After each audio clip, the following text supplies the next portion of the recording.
Martial arts ನ ಒಂದು ಪ್ರಮುಖ ಸಮರ ಕಲೆ ಕುಂಗ್ಫು. ಈ ಸಮರ ಕಲೆಯನ್ನು ಪ್ರಚಾರ ಮಾಡುವುದರಲ್ಲಿ ಚೀನಾ ದೇಶ ತುಂಬಾ ಉತ್ಸುಕವಾಗಿರುತ್ತೆ. ಚೀನಾದಲ್ಲಿ ಮಾರ್ಷಲ್ ಆರ್ಟ್ಸ್ ನ ಕಲಿಸುವ ಪ್ರಮುಖ ಶಾಲೆ ಇದೆ, ಶಾವೋಲಿನ್ ಟೆಂಪಲ್. ಈ ಶಾಲೆ ಇಲ್ಲಿರುವ ಬುದ್ಧನ ದೇವಸ್ಥಾನದಷ್ಟೇ ಎತ್ತರವಾಗಿದೆ. ಈ ಮಾರ್ಷಲ್ ಆರ್ಟ್ಸ್ ಸಮರ ಕಲೆಯನ್ನ ಮೊದಲ ಬಾರಿಗೆ ಚೀನಾದವರಿಗೆ ಕಲಿಸಿದ್ದು ಮತ್ತೆ ಇಲ್ಲಿ ಶಾವೋಲಿನ್ ದೇವಸ್ಥಾನವನ್ನು ಸ್ಥಾಪನೆ ಮಾಡಿದ್ದು ಇವತ್ತಿಗೂ ಚೀನಾದವರಿಂದ ದೇವರ ಸ್ಥಾನದಲ್ಲಿ ಪೂಜಿಸಲ್ಪಡುವ ಭಾರತದ ತಮಿಳುನಾಡಿನ ಪಲ್ಲವ ರಾಜನ ಮೂರನೇ ಮಗನಾಗಿ ಜನಿಸಿದ್ದ ಬೋಧಿ ಧರ್ಮನ್. ಈ ಶಾಲೆ 1600 ವರ್ಷಗಳ ಹಿಂದೆ ಕಾಂಚೀಪುರಂನಲ್ಲಿದ್ದ ಪಲ್ಲವ ಸಾಮ್ರಾಜ್ಯದ ಒಂದು ಭಾಗ. ಆ ಕಾಲಘಟ್ಟದಲ್ಲಿ ಸಾಂಕ್ರಾಮಿಕ ರೋಗ ಹರಡಿದಾಗ ಬೇರೆ ದೇಶಗಳು ತನ್ನ ಪ್ರಜೆಗಳನ್ನು ರೋಗದಿಂದ ಕಾಪಾಡಿ ಉಳಿಸಿಕೊಳ್ಳಲು ಆಗದೆ ನರಬಲಿ ಕೊಡುವ ಸಮಯದಲ್ಲಿ ತಮಿಳಿಗರು ಈ ಶಾಲೆಯಲ್ಲಿ ಮಾರ್ಷಲ್ ಆರ್ಟ್ಸ್ ಸಮರ ಕಲೆ ಮತ್ತು ಸಾಂಕ್ರಾಮಿಕ ಹಾಗೂ ಹಲವು ಬೇರೆ ಕಾಯಿಲೆಗಳನ್ನು ಗುಣಪಡಿಸುವ ಔಷಧಗಳನ್ನು ಕಂಡು ಹಿಡಿದುಕೊಳ್ಳುವುದರಲ್ಲಿ ತೊಡಗಿಸಿಕೊಂಡಿದ್ರು. ಈ ಔಷಧೀಯ ರೂಪದ ಹೆಸರೇ ಸರಗ ಸಮೃದ್ಧಿ. ಈ ಸಕಲ ವಿದ್ಯೆಗಳಲ್ಲೂ ಪಾರಿಣ್ಯತೆ ಹೊಂದಿದ ಏಕೈಕ ವ್ಯಕ್ತಿ ಎಂದ್ರೆ ಅದು ಬೋಧಿ ಧರ್ಮನ್.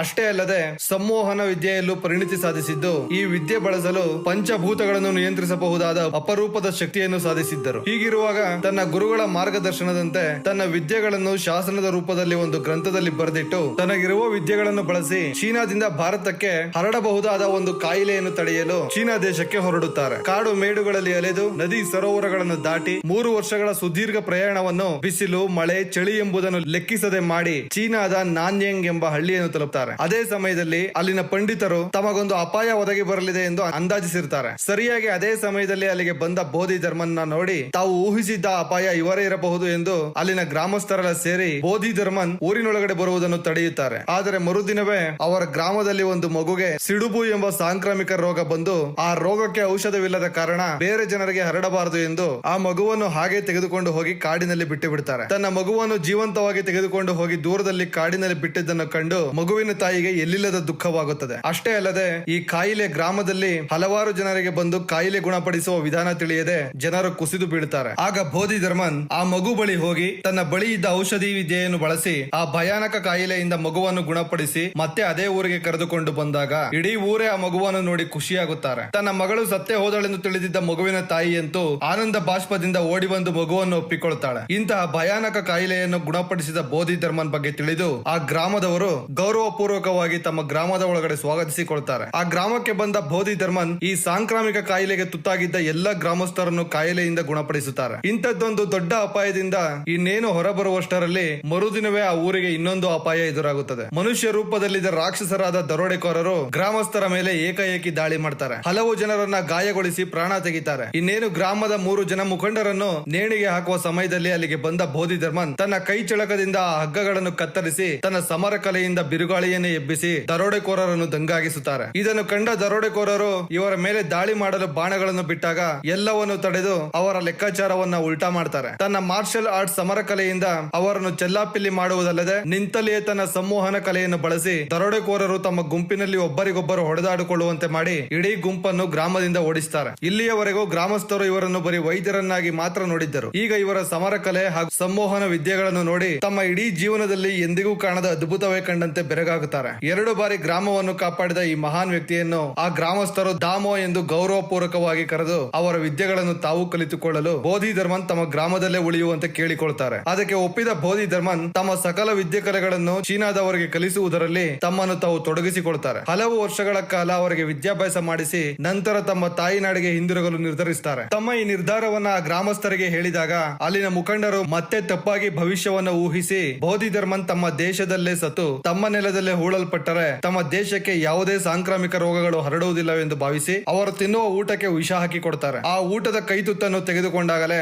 ಅದರಲ್ಲಿ ವಿಷ ಬೆರೆಸಿರುವುದು ಬೋಧಿ ಧರ್ಮನ್ಗೆ ತಿಳಿಯುತ್ತದೆ. ಆದರೂ ಅವರು ಆಸೆ ಪಟ್ಟಂತೆ ಆ ವಿಷದ ಊಟವನ್ನು ತಿಂದು ವಿಧಿವಶರಾಗ್ತಾರೆ. ನಂತರ ಗ್ರಾಮಸ್ಥರು ಅಂದುಕೊಂಡ ಹಾಗೆ ತಮ್ಮ ಗ್ರಾಮದಲ್ಲೇ ಅವರ ದೇಹವನ್ನು ಅಂತ್ಯ ಸಂಸ್ಕಾರ ಮಾಡ್ತಾರೆ. ಹಾಗಾಗಿ ಈಗಲೂ ಕೂಡ ಬೋಧಿ ಧರ್ಮನ್ಗೆ ಚೀನಾದಲ್ಲಿ ಪೂಜಿಸುತ್ತಾರೆ. ಬೋಧಿ ಧರ್ಮನ್ಗಾಗಿ ಚೀನಾದಲ್ಲಿ ಹಲವಾರು ದೇವಸ್ಥಾನಗಳಿವೆ. ಅಷ್ಟೇ ಅಲ್ಲದೆ ಈ ಭಾರತೀಯ ಮೂಲದ ತಮಿಳಿಗನನ್ನು ಚೀನಾ ಮಾತ್ರವಲ್ಲದೆ ಜಪಾನ್ ಹಾಗೂ ಥೈಲ್ಯಾಂಡ್ ದೇಶಗಳಲ್ಲಿಯೂ ಪೂಜಿಸುತ್ತಾರೆ. ಆದರೆ ಇಂತಹ ಒಬ್ಬ ಹೆಮ್ಮೆಯ ಭಾರತೀಯನ ಬಗ್ಗೆ ಭಾರತದವರಿಗೆ ತಿಳಿದಿಲ್ಲ. ಈಗ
ಆಡಬೇಕು ಕರಾಟೆ ಆಡಬೇಕು ಎಡಬಿಡದೆ ನಡೆನುಡಿಯ ಕೆರಳಿಸುವ ಈ ಕಲೆಯ ನೋಡಬೇಕು ನೋಡಿ ಕಲಿಯಬೇಕು ಸಿಂಹನಾದಕ್ಕೆ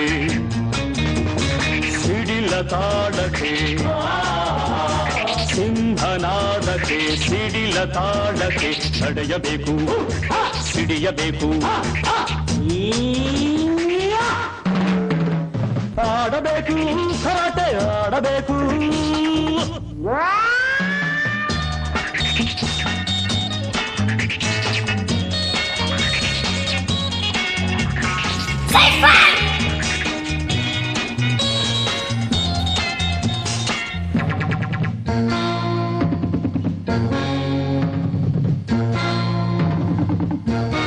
ಹೊಡೆಯಲು ಬೀಸು ಮಿಂಚಿನಂತೆ ಹಿಡಿಯಲು ತೋಳು ಹಂಚಿನಂತೆ ಹೊಡೆಯಲು ಬೀಸು ಮಿಂಚಿನಂತೆ ಹಿಡಿಯಲು ತೋಳು ಹಂಚಿನಂತೆ ಮಸೆಯಲು ಕತ್ತಿ ಅಂಚಿನಂತೆ ತಡೆಯಲು ಕಾದ ಹೆಂಚಿನಂತೆ ಎಡಬಲ ಕೂಟ ಕುಹಕದ ನೋಟ ಅಡಚಣೆ ಮುರಿಯುವ ಪಾಠವ. ಮಕ್ಕಳೇ, ಸೋಷಿಯಲ್ ಮೀಡಿಯಾದಲ್ಲಿ ನಿಮ್ಮ ಭಾವಚಿತ್ರಗಳು ಮತ್ತು ವಿಡಿಯೋಗಳನ್ನು ಹಂಚಿಕೊಳ್ಳಬಾರದು. ಫೇಸ್ಬುಕ್, ಇನ್ಸ್ಟಾಗ್ರಾಮ್, ವಾಟ್ಸಪ್, ಸ್ನ್ಯಾಪ್ಚಾಟ್ ಇತ್ಯಾದಿ. Kids please do not use mobile phones. ಉದಾಹರಣೆ, ಈ ವಿಡಿಯೋದಲ್ಲಿ ಬರುವ ದೃಶ್ಯವನ್ನು ನೋಡಿ. ಪೂಜಾ, ಏನ್ ಮಾಡ್ತಿದ್ಯಮ್ಮ? ಊಟಕ್ಕೆ ಬಾ. ಅಪ್ಪ, ರೀಲ್ಸ್ ಮಾಡ್ತಾ ಇದೀನಿ, ಡಿಸ್ಟರ್ಬ್ ಮಾಡಬೇಡ.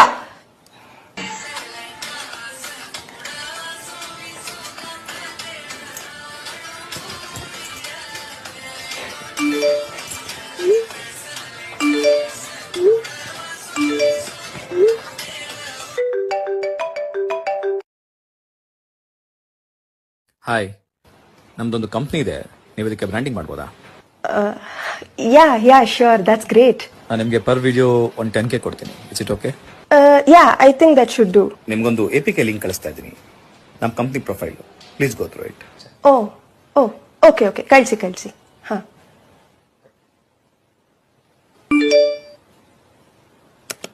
Granted. Access granted.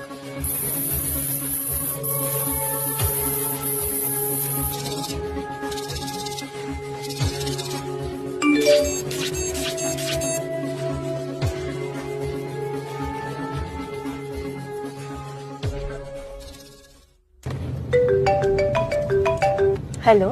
Hi, WhatsApp. Hi, any update? ನಿನಗೊಂದು ಸರ್ಪ್ರೈಸ್ ಇದೆ. ಸರ್ಪ್ರೈಸಾ? ನೀನು ವಾಟ್ಸಪ್ ಚೆಕ್ ಮಾಡು.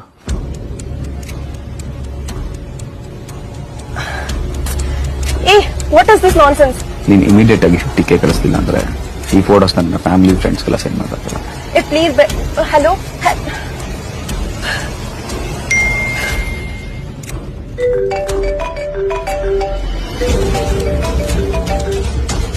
ಹಲೋ. ಇಮಿಡಿಯೇಟ್ಲಿ 40K ಕಳಿಸು. 40Kನಾ?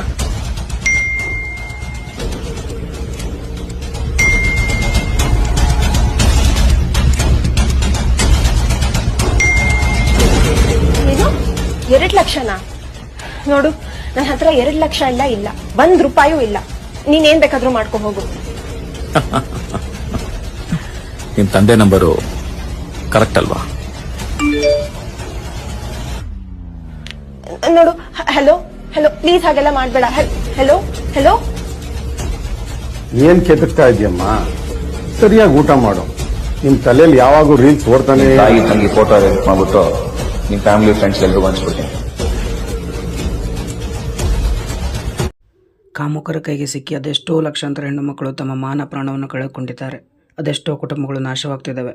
ಹೆಣ್ಣು ಮಕ್ಕಳಿಗಾಗುವ ಶೋಷಣೆಯನ್ನು ತಡೆಗಟ್ಟಲು ಸ್ವಯಂ ಆತ್ಮರಕ್ಷಣಾ ಕಲೆ ಕರಾಟೆಯನ್ನು ಕಲಿಸಿ ಒಂದು ಆಯುಧವನ್ನಾಗಿ ಮಾಡಿ ದೈಹಿಕವಾಗಿ ಮತ್ತು ಮಾನಸಿಕವಾಗಿ ಸದೃಢನಾಗಿ ಮಾಡಬೇಕು. ಈ ಒಂದು ದೃಶ್ಯವನ್ನು ನೋಡಿ ಮಕ್ಕಳೇ, ದಯವಿಟ್ಟು ಇನ್ನು ಮುಂದೆ ಎಚ್ಚರಿಕೆ ವಹಿಸಿ.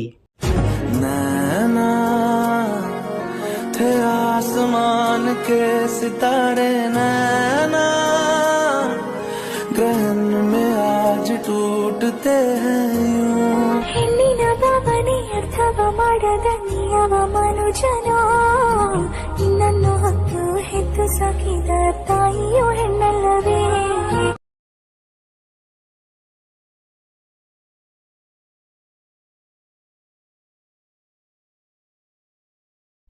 ಮಕ್ಕಳ ಸಹಾಯವಾಣಿ 24x7 1098.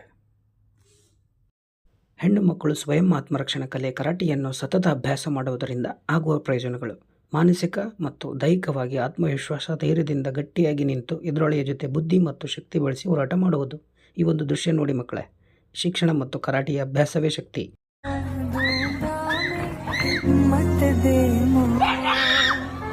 शोला बुझने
ಮಕ್ಕಳೇ, ಈ ಪ್ರಪಂಚ ನಿಮ್ಮಷ್ಟು ಮುಗ್ಧವಾಗಿಲ್ಲ. ಇಲ್ಲಿ ಒಳ್ಳೆಯ ಜನರಿದ್ದಾರೆ, ಜೊತೆಗೆ ಕೆಟ್ಟ ಜನರು ಇದ್ದಾರೆ. ಒಳ್ಳೆಯ ಜನ ಒಳ್ಳೆಯ ಕೆಲಸವನ್ನ ಮಾಡ್ತಾರೆ, ಆದ್ರೆ ನಾವು ಒಳ್ಳೆ ಕೆಲಸವನ್ನ ಮಾಡಬೇಕು, ಜೊತೆಗೆ ಕೆಟ್ಟ ಕೆಲಸವನ್ನ ತಡೆಯಬೇಕು. ನಿಮಗೆ ಪತ್ರಿಕೆಗಳನ್ನ ಓದುವ ಹವ್ಯಾಸ ಅಥವಾ ನ್ಯೂಸ್ಗಳನ್ನ ನೋಡುವ ಹವ್ಯಾಸವಿದ್ರೆ ಮಕ್ಕಳ ಮೇಲಿನ ಲೈಂಗಿಕ ದೌರ್ಜನ್ಯಗಳ ಬಗ್ಗೆ ತಿಳಿದುಕೊಂಡಿರ್ತೀರ. ಲೈಂಗಿಕ ದೌರ್ಜನ್ಯ ಅನ್ನೋದು ಶಿಕ್ಷಾರ್ಹ ಅಪರಾಧ. ಇದನ್ನ ತಡೆಗಟ್ಟಬೇಕಾದದ್ದು ನಮ್ಮ ಹಾಗೂ ನಿಮ್ಮೆಲ್ಲರ ಕರ್ತವ್ಯ. ಮಕ್ಕಳ ಮೇಲಿನ ದೌರ್ಜನ್ಯವನ್ನ ತಡೆಗಟ್ಟಲು ಬೇಕಾಗಿರೋದು ಸರಿಯಾದ ತಿಳುವಳಿಕೆ. ಹಾಗಿದ್ರೆ ಎಲ್ಲಕ್ಕಿಂತ ಮೊದಲು ತಿಳಿದುಕೊಳ್ಳಬೇಕಾದದ್ದು ಲೈಂಗಿಕ ದೌರ್ಜನ್ಯ ಎಂದರೇನು ಅನ್ನೋದನ್ನ. ಬೇಕು ಎಂದು ಅಥವಾ ಉದ್ದೇಶಪೂರ್ವಕವಾಗಿ ಮಕ್ಕಳ ಶರೀರದ ಗುಪ್ತ ಅಂಗಗಳನ್ನ ಮುಟ್ಟೋದು, ಕಿರುಕುಳ ನೀಡೋದು ಹಾಗೂ ಅವರಿಗೆ ಶಾರೀರಿಕವಾಗಿ ಹಾಗೂ ಮಾನಸಿಕವಾಗಿ ನೋವು ಉಂಟಾಗುವಂತೆ ಮಾಡೋದನ್ನ ಲೈಂಗಿಕ ದೌರ್ಜನ್ಯ ಅಂತಾರೆ. ಪರಿಚಯವಿರುವವರಿಂದ ಅಥವಾ ಅಪರಿಚಿತರಿಂದ ನಡೆಯುವ ಇಂತಹ ಘಟನೆಗಳನ್ನ ತಡೆಗಟ್ಟೋಕೆ ಖಂಡಿತ ಸಾಧ್ಯವಿದೆ. ಹಾಗಿದ್ರೆ ಎಲ್ಲದಕ್ಕಿಂತ ಮೊದಲು ಒಳ್ಳೆಯ ಸ್ಪರ್ಶ ಹಾಗೂ ಕೆಟ್ಟ ಸ್ಪರ್ಶದ ಬಗ್ಗೆ ತಿಳಿದುಕೊಳ್ಳೋಣ. ಏನಿದು ಒಳ್ಳೆಯ ಸ್ಪರ್ಶ ಹಾಗೂ ಕೆಟ್ಟ ಸ್ಪರ್ಶ? ಒಳ್ಳೆಯ ಸ್ಪರ್ಶ. ಇದೊಂದು ಒಳ್ಳೆಯ ಭಾವನೆಯನ್ನ ಮೂಡಿಸುವಂತಹ ಸ್ಪರ್ಶ. ಇದು ಕಾಳಜಿ, ಪ್ರೀತಿ ಹಾಗೂ ಸಹಾಯವನ್ನ ತೋರಿಸುತ್ತೆ. ಉದಾಹರಣೆಗೆ, ನಿಮ್ಮ ತಾಯಿ ನಿಮ್ಮನ್ನ ತಬ್ಬಿಕೊಳ್ಳೋದು, ತಂದೆಯ ಕಾಲ ಮೇಲೆ ನೀವು ಕುಳಿತುಕೊಳ್ಳೋದು, ಅಜ್ಜ ಹಾಗೂ ಅಜ್ಜಿ ನಿಮ್ಮ ಬೆನ್ನು ತಟ್ಟುವುದು, ನೀವು ಆಟವಾಡುವಾಗ ಸ್ನೇಹಿತರ ಕೈಯನ್ನ ಹಿಡಿದುಕೊಳ್ಳೋದು, ಗೆಳೆಯರೊಂದಿಗೆ ಹೈಫೈ ಮಾಡೋದು ಮುಂತಾದವು. ಕೆಟ್ಟ ಸ್ಪರ್ಶ. ಇದು ನಿಮಗೆ ಮುಜುಗರವಾಗುವಂತಹ, ನೀವು ನಾಚಿಕೆಗೊಳಗಾಗುವಂತಹ ಸ್ಪರ್ಶ ಅಥವಾ ನೀವು ಭಯಪಡುವಂತಹ ಸ್ಪರ್ಶ, ನೀವು ಯಾರೊಂದಿಗೂ ಹಂಚಿಕೊಳ್ಳೋಕೆ ಇಷ್ಟಪಡದಂತಹ ಸ್ಪರ್ಶ. ಉದಾಹರಣೆಗೆ, ನಿಮಗಿಷ್ಟವಿಲ್ಲದಿದ್ದರೂ ನಿಮ್ಮನ್ನ ಸ್ಪರ್ಶಿಸುವುದು, ನೋವಾಗುವಂತೆ ಮಾಡುವುದು, ಗುಪ್ತಾಂಗಗಳನ್ನ ಮುಟ್ಟುವುದು ಮುಂತಾದವು. ಹಾಗಿದ್ರೆ ಯಾವುದೆಲ್ಲ ಬ್ಯಾಡ್ ಟಚ್ ಎನಿಸಿಕೊಳ್ಳುತ್ತವೆ ಅನ್ನೋದನ್ನ ತಿಳಿದುಕೊಳ್ಳೋದು ಬಹಳನೇ ಮುಖ್ಯ. ನಿಮ್ಮ ದೇಹದ 3 ಭಾಗಗಳನ್ನ ಹೊರಗಿನವರು ಯಾರೂ ಕೂಡ ಸ್ಪರ್ಶಿಸುವಂತಿಲ್ಲ. ಅವುಗಳೆಂದರೆ ಬಾಯಿ, ಎದೆ, ಗುಪ್ತಾಂಗ. ಇವುಗಳನ್ನ ಮುಟ್ಟುವ ಹಕ್ಕು ಯಾರಿಗೂ ಕೂಡ ನೀಡುವಂತಿಲ್ಲ. ಆದ್ರೆ ನಿಮ್ಮ ತಾಯಿ ಹಾಗೂ ವೈದ್ಯರ ಹೊರತಾಗಿ. ಹೌದು, ನಿಮ್ಮ ತಾಯಿ ನಿಮಗೆ ಸ್ನಾನ ಮಾಡಿಸುವಾಗ ಅಥವಾ ಬಟ್ಟೆ ಬದಲಾಯಿಸುವಾಗ ಈ ಭಾಗಗಳನ್ನ ಸ್ಪರ್ಶಿಸಬಹುದು. ಇನ್ನು ನಿಮ್ಮ ಆರೋಗ್ಯ ಸರಿ ಇಲ್ಲದೆ ಇರುವಾಗ ವೈದ್ಯರು ನಿಮ್ಮ ದೇಹದ ಎಲ್ಲ ಭಾಗಗಳನ್ನ ಸ್ಪರ್ಶಿಸಬಹುದು. ಆದರೆ ತಂದೆ ಅಥವಾ ತಾಯಿಯ ಎದುರಿನಲ್ಲಿ ಮಾತ್ರ ಅವರು ನಿಮ್ಮನ್ನ ಸ್ಪರ್ಶಿಸಬಹುದು ಅನ್ನೋದು ಮುಖ್ಯವಾದ ಅಂಶ. ಇಷ್ಟಲ್ಲದೆ ಬೇರೆ ಯಾರಾದರೂ ನಿಮಗೆ ಅಡಲ್ಟ್ ವಿಡಿಯೋ ತೋರಿಸಿದಲ್ಲಿ, ಬಟ್ಟೆ ತೆಗೆಯುವಂತೆ ಹೇಳಿದರೆ ಅಥವಾ ಅವರೇ ಬಟ್ಟೆಗಳನ್ನ ಕಳಚಿದರೆ, ದೇಹದ ಭಾಗಗಳನ್ನ ಮುಟ್ಟುವಂತೆ ಹೇಳಿದರೆ, ಇವ್ಯಾವವು ನಿಮಗೆ ಸೇಫ್ ಅಲ್ಲ ಅನ್ನೋದನ್ನ ನೆನಪಿಡಬೇಕು. ಹಾಗಿದ್ರೆ ಬೇರೆಯವರು ನಿಮ್ಮನ್ನ ಅಸುರಕ್ಷಿತವಾಗಿ ಮುಟ್ಟಲು ಅಥವಾ ಸ್ಪರ್ಶಿಸಲು ಬಂದ್ರೆ ಏನ್ ಮಾಡ್ಬೇಕು? ಬೇಡ ಅನ್ನೋದನ್ನ ಗಟ್ಟಿಯಾಗಿ ಹೇಳಬೇಕು. ಆ ಕ್ಷಣಕ್ಕೆ ಸೇಫ್ ಎನಿಸುವಂತಹ ಸ್ಥಳಕ್ಕೆ ಓಡಬೇಕು. ಘಟನೆಯ ಬಗ್ಗೆ ಪೋಷಕರಿಗೆ ತಿಳಿಸಬೇಕು. ದೊಡ್ಡವರಾದ ನಿಮ್ಮ ಫ್ರೆಂಡ್ಸ್ಗೆ ತಿಳಿಸಬೇಕು. ಒಂದು ವೇಳೆ ಕೆಟ್ಟ ಸ್ಪರ್ಶಕ್ಕೆ ಒಳಗಾದ ಮೇಲೆ ನಿಮ್ಮನ್ನ ಯಾರಾದರೂ ಹೆದರಿಸಿದರೆ, ಯಾರಿಗೂ ಹೇಳಬೇಡಿ ಎಂದು ಬೆದರಿಸಿದರೆ ಅಥವಾ ಇದನ್ನ ರಹಸ್ಯವಾಗಿಡಿ ಎಂದೆಲ್ಲ ಹೇಳಿದಲ್ಲಿ ಖಂಡಿತ ಹೆದರಬೇಡಿ. ಅವರು ನಿಮ್ಮನ್ನ ಭಯಬೀಳಿಸಲು ಹಾಗೂ ಅವರ ತಪ್ಪನ್ನ ಮುಚ್ಚಿಕೊಳ್ಳುವ ಸಲುವಾಗಿ ಹಾಗೆ ಹೇಳುತ್ತಾರೆಯೇ ವಿನಃ ನಿಮಗೇನೂ ಮಾಡುವುದಿಲ್ಲ. ನೀವು ಜಾಣತನದಿಂದ ಸುರಕ್ಷಿತವಾಗಿ ತಂದೆ ತಾಯಿಯ ಬಳಿ ಹೋದ ಮೇಲೆ ಘಟನೆಯ ಬಗ್ಗೆ ಧೈರ್ಯವಾಗಿ ತಿಳಿಸಿ. ಒಟ್ಟಾರೆಯಾಗಿ ನೀವೇ ನಿಮ್ಮ ದೇಹದ ಬಾಸ್ ಅನ್ನೋದನ್ನ ನೆನಪಿಡಿ. ಗುಡ್ ಟಚ್ ಹಾಗೂ ಬ್ಯಾಡ್ ಟಚ್ ಬಗ್ಗೆ ತಿಳಿದುಕೊಂಡು ಅಂತಹ ಸಂದರ್ಭದಲ್ಲಿ ಸರಿಯಾದ ಹೆಜ್ಜೆಯನ್ನಿಡಬೇಕಾದದ್ದು ಬಹಳ ಮುಖ್ಯ. ಆದ್ದರಿಂದ ಇಂದಿನಿಂದಲೇ ಅಂಥದ್ದೊಂದು ಸ್ಪರ್ಶದ ಬಗ್ಗೆ ಜಾಗೃತರಾಗಿರಿ.